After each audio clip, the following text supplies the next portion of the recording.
जी बेटा, अब हमारा नेक्स्ट जो टॉपिक है वो ये है कि importance of fermentation. What is the fermentation? अगर आप लोगों को प्रीवियस लेक्चर याद हो, उसमें मैंने आप लोगों को ये बताया था कि जब ग्लूकोज का इनकम्प्लीट, ठीक है, ऑक्सीडाइज होना, that process is known as the fermentation. अब यहाँ पे हम लोग एप्लीकेशन देख रहे हैं फर्मेंटेशन की, लाइक मतलब कि एनएरोबिक कंडीशन के, लाइक जब ऑक्सीजन आपके पास ज़्यादा सप्लाई में नहीं थी तो तब क्या होता था। अब उन्होंने कहा है कि जब पहली हमारी लाइफ थी, ठीक है, वो जो लैंड लिविंग थे या वाटर हैबिटेट्स थे, मतलब उनके पास क्या थी, ऑक्सीजन की शॉर्टेज थी, ठीक है, do not have any free supply of oxygen, की उनके पास ऑक्सीजन फ्री सप्लाई में नहीं थी।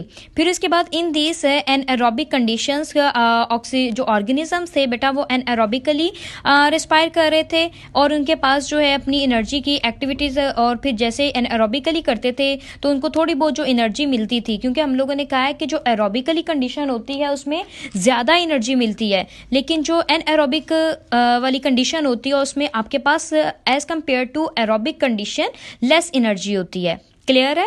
फिर उसने कहा कि वो जो थोड़ी सी एनर्जी मिलती थी तो उससे अपनी वो लाइफ एक्टिविटीज को परफॉर्म करते थे। अब उसके बाद उसने कहा है कि जो रेस्पिरेशन है इन द एरोब्स, ये मैंने पॉइंट्स बना दिए, मैं आप लोग इसी तरह ये बुक पे अपनी पॉइंट्स बना लीजिएगा। फिर उसने कहा है कि even today when free oxygen is available, अगर हम लोग देखें तो उसमें से कुछ बैक्टीरिया अभी भी ऐसे हैं जिनको जो कि एनएरोबिकली रेस्पायर कर रहे हैं, ठीक है, उन ऑर्गेनिजम्स को हम लोग क्या कहते हैं, एनएरोब्स, ठीक है। लाइक अगर हम आज की मतलब इन्वायरमेंट, टुडेज इन्वायरमेंट देखें तो हमारे पास ऑक्सीजन की बेशक बंडल ऑफ सप्लाई है, लेकिन फिर भी कुछ भी ऐसे बैक्टीरिया और फंजाएं हैं, ठीक है, जो के बेटा क्या करते हैं कि एनएरोबिकली रिस्पायर करते हैं, उनको हम लोग क्या कहते हैं, एनएरोब्स कहते हैं।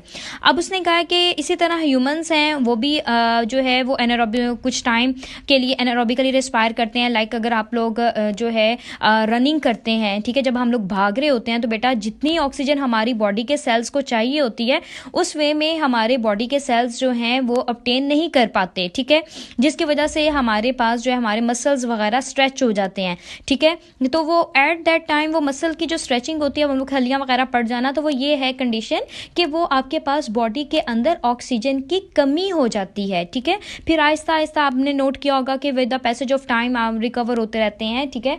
तो वो क्या ये कंडीशन होती है कि जैसे जैसे वो सेल्स फिर बॉडी आप दोबारा से जब नॉर्मली बैठते हैं, लाइक अगर आप बहुत ज़्यादा भाग के आए तो एकदम से आप को सांस चढ़ा होता है, आपका सांस फूला होता है, ठीक है, वो जो सांस फूला होता है, ठीक है, वो जो सांस फूला हुआ कंडीशन है वो ये होता है कि आप जब भाग रहे होते हैं, मैंने पहले भी बताया कि उस वे में आपके पास ऑक्सीजन नहीं जाती, ठीक है। फिर जब हम लोग रुकते हैं तो हमारा जो वो सेल्स ने जितनी ऑक्सीजन गेन करनी होती है वो ज़्यादा से ज़्यादा इन्वायरमेंट से ऑक्सीजन अंदर लेके जाते हैं ताकि वो अपनी उस कमी को पूरा कर सकें। फिर Aahista Aahista with the passage of day आप उस वे रिकवर हो जाते हैं, ठीक है। फिर उसके बाद उसने कहा कि एप्लीकेशन है ये वो आपके पास वो कहाँ रोल प्ले कर रही है। उन्होंने कहा है कि ये कुछ बैक्टीरिया यूज़ करते हैं चीज़ और योगर्ट बनाने के लिए। डैट मीन्स कि ये आपके पास क्वेश्चन भी आ सकता है कि आपके योगर्ट और चीज़ बनाने के लिए क्या यूज़ करते हैं, तो आपने कहना है बैक्टीरिया। और उसके बाद उन्होंने कहा है कि fermentation in yeast is used in bring and the baking industries, मतलब अल्कोहल की इंडस्ट्रीज में भी यूज़ होते हैं। फिर सोया सॉस जो है वो आपके पास फंगस से बनती है, ठीक है। ये आप लोग बैक्टीरिया से आपके पास चीज़ और योगर्ट बनता है। यीस्ट से आपके पास जो है इज़ यूज्ड, वो कहाँ पे हो रही है, यहाँ पे और बेकिंग इंडस्ट्रीज में। और सोया सॉस जो है वो किससे बन रही है, फंगस से, और फंगस का नाम क्या है, एस्पेरिगलस, ठीक है। एस्पेरिगलस बेटा ये उन्होंने इटालियन लेटर में लिखा हुआ है, ये साइंटिफिक नेम है फंगस का। इटालियन लेटर में अगर आप लोग लिखेंगे तो बेटा आप इसको इसी तरह तिरछा करके लिखेंगे। अगर आप इसको अपनी हैंड रिटन, लाइक जो आपकी हैंड राइटिंग है उसी वे में लिख रहेंगे तो बेटा उसको आप लोग क्या कर देंगे, अंडरलाइन कर देंगे। Is it clear? Single line लगानी है। It is all about the importance of the fermentation. बेटा ये इंपॉर्टेंट है आपके पास रेस्पिरेशन का पूरा टॉपिक, ठीक है। आप लोगों ने इसको जो है अच्छे से लर्न करना है, ठीक है। ओके।